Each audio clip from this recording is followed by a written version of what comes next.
আজি আমি এই চেলেং চাহ বাগিচাৰ মজদুৰ ক্লাবৰ প্ৰাংগণত আমি আশা চেলেংহাট আঞ্চলিক আৰু চেলেং প্ৰাথমিক গোটৰ উদ্যোগত আমি এক বিশেষ সম্বৰ্ধনা কাৰ্যসূচী আয়োজন কৰিছোঁ।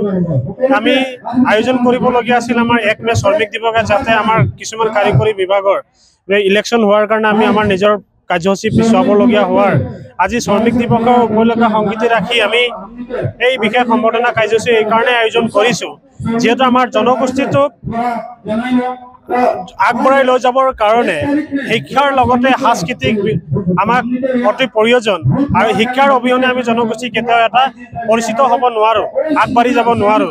এইবাবে আমাৰ জনগোষ্ঠীৰ যিখিনি ছাত্ৰ ছাত্ৰীসকলে আমাৰ সমাজখনৰ কাৰণে সুনাম কঢ়িয়াই আনিছে, তেখেতলোকক আমাৰ আচাৰ মজিয়াৰ পৰা এক সৰু কিঞ্চিত আমি সন্মান দিবৰ কাৰণে আজি আমি এই অনুষ্ঠানটো আয়োজন কৰিছোঁ।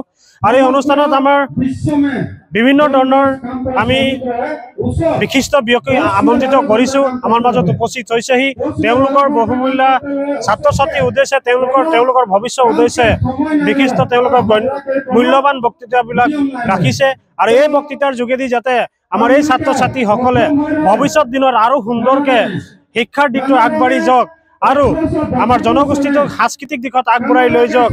আৰু এটা জনগোষ্ঠী আগবাঢ়ি যাবৰ কাৰণে শিক্ষা, অৰ্থনৈতিক আৰু সাংস্কৃতিক এই তিনিটা খুবেই প্ৰয়োজন, আৰু যাৰ কাৰণে আমি বিভিন্ন দিশটো সামৰি আজি আমি এই বিশেষ সম্বৰ্ধনা কাৰ্যসূচী অনুষ্ঠিত কৰিছোঁ।